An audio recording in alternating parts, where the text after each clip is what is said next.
Bukayo, we'll start with the result because that must feel like a huge one given the last couple of seasons. This fixture against West Ham has been a bit of a banana skin. What do you feel today's performance showed? Yeah, it showed the progress we've made. You know, we know in the last 2 seasons we've slipped up against West Ham at home, and today we wanted to put it right. So it's even better that we got the 3 points today, and you know, you've got the break now to know that we finished strong. Looking around your teammates at the moment, because you look at the clean sheet collectively and the work that you're all putting in as well, do you feel that desire? I know the title talk has rumbled on for some seasons, but do you feel that desire? Yeah, 100%. We know the quality we have on the top end of the pitch, you know, the players that start and the players that are on the bench as well that come in, and you've seen how much of an impact everyone's made. But yeah, we know if we keep a clean sheet, you know, it's more than likely that we're going to win the game. I love that confidence, eh? Different feel about Arsenal this season? No, I think there's a different feel simply because the squad's a lot better than the last few squads. This one, I think he's assembled a proper squad now, and it's all going to come down to him and his selections now in respect of us winning games. I thought that was a good game for us to win. I think everybody went into that game feeling like, yeah, we're confident. West Ham are not playing great, even though they've changed their manager. So it was a game he was expecting to win, and I thought they played as well as they could in respect of putting the pressure on them. So it's a good result, and the one that they have to have got anyway. And as Saka said, the clean sheet was really important, but it was Declan Rice that put them 1-0 up, scoring against his former club, which he likes to do. He's done it twice now. Well, he's talked a lot about wanting to add more goals and assists to his game, because for a long time now he's played a bit further ahead. I know he started the game a bit deeper, but we've seen his technical ability many times, and I think he should score more goals because he's strong, he's good in the air, he's got 2 good feet. We can take set plays. We saw that against Madrid. So I think it's great for him the more he gets in there, because he'll find his tallies now go up each season as his confidence grows. And of course, he's playing with really good players, so he should get chances. And I think I actually think, Wright, he enjoys playing that position more. I think so, yeah. Especially if, say, take that chance. Yeah. Took that chance at somebody who knows how to take that chance, because you've got to get to it, you've got to get over it. And as we see when we see one later on, we see Eze miss his chance. But that's all about the quality and getting yourself in the box and finishing. Now, Saka doubled their lead, his 3rd goal in all competitions. But let's talk about the penalty that was given, because I know the 3 of you were debating this as we were watching it. Yeah. Should it have been a penalty? We thought it was outside. I thought that the actual initial foul was outside the box. I think that's plain to see. Now, whether the rules are saying, like, if it continues in, but I still think, look, the main bulk of that foul is outside the penalty area. He might have gone in a tad over once he's over the line, but I tell you what, it was a wonderful first touch from Timber. And then he takes a Timber. But no, for me, the foul was outside the box. I think that's a free kick on the edge. Yeah. Just on that as well, you know, we're talking about Arsenal's strength and depth. Zubimendi's come off the bench. He's hit 2 passes for both goals. Yeah. You know, and this is the quality they've got now, and nobody seems worried or talking about when, I know Odegaard's gone off today, but even Declan's gone off with a little niggle at the end of the game, but they've got such quality and a great pen as well. Yeah. Really good penalty.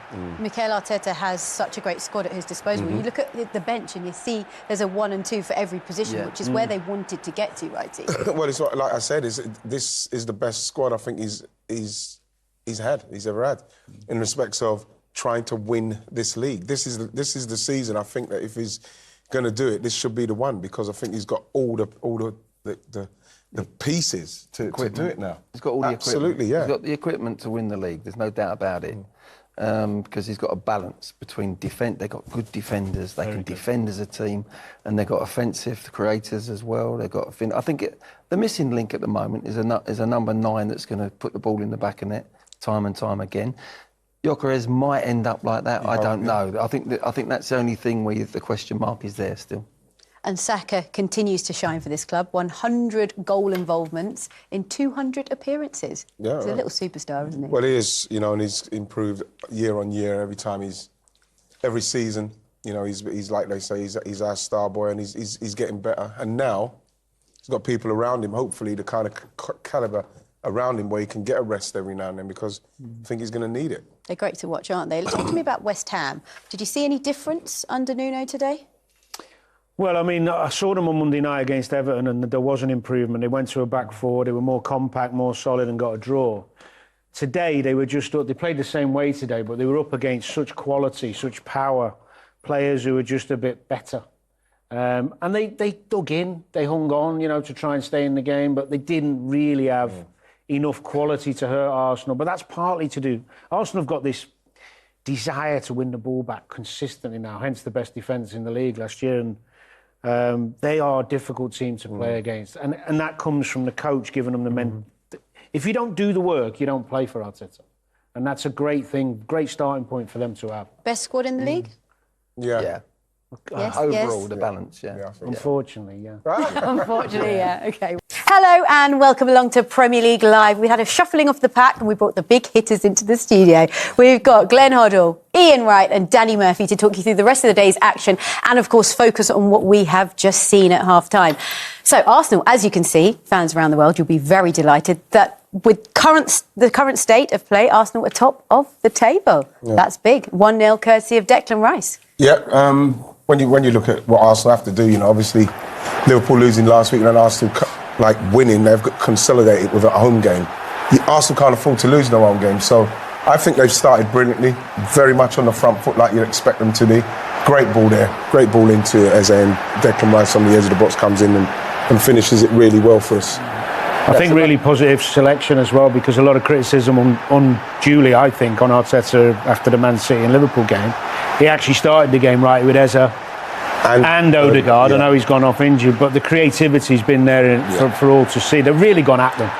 They've really caused them problems. Yeah, they've penned them in completely. I'll tell you what, today, I don't know if they've been working it just for this game, but their little Eze's run, the little blindside runs they've been making today, 3 or 4 occasions where they're just sort of going and they're going on the back of the defender. They're not looking it always to feet. And then someone's got the ability to slide in. When you've got that amount of possession in the last third, you can do that.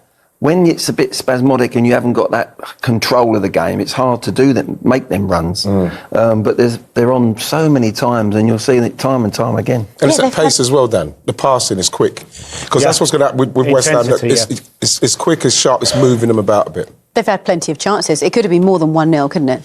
Well, it could have, yeah, and that's what you're hoping that Arsenal can start doing, especially in these games, so you can give people more chance to maybe get a rest. You got to finish these games off in the first half if you can. I think this one, we was talking, Dan, about like Declan Rice's one, similar. He's leaning back there.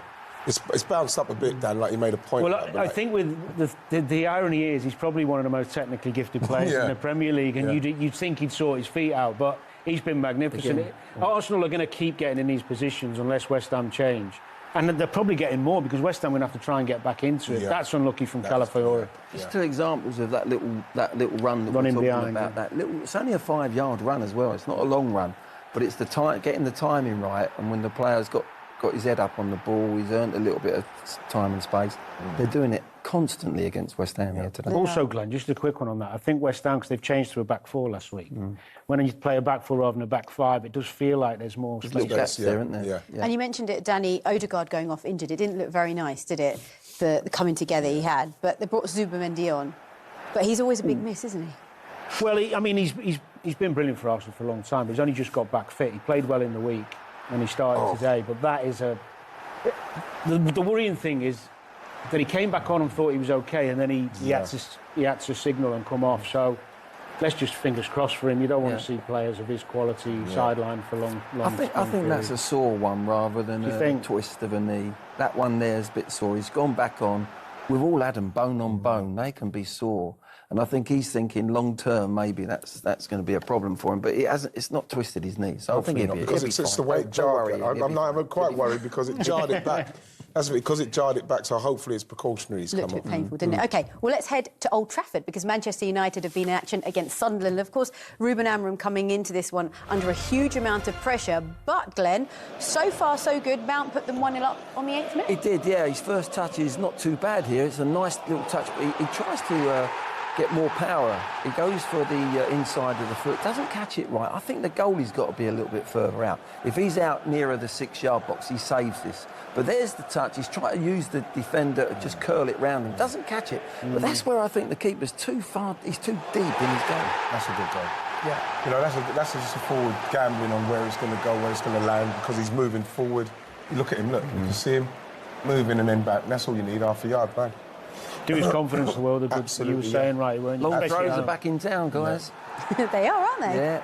That's the thing. That's the thing. Him getting that kind of goal, because what he wants, Sesko, he probably Sesko involved here. Look, He's nowhere near his face. Yeah, no penalty was not a given for this, penalty. even though the referee was asked to go to the monitor. Well, isn't that great to see that somebody goes to the monitor and actually sticks with his own decision and isn't persuaded? Because we all felt it was ridiculous that he was even going. I'm not sure I'd have even sent him over there. It's a bit embarrassing. Once you see that his foot's nowhere near his face. We're trying to go to forensic. It's too much.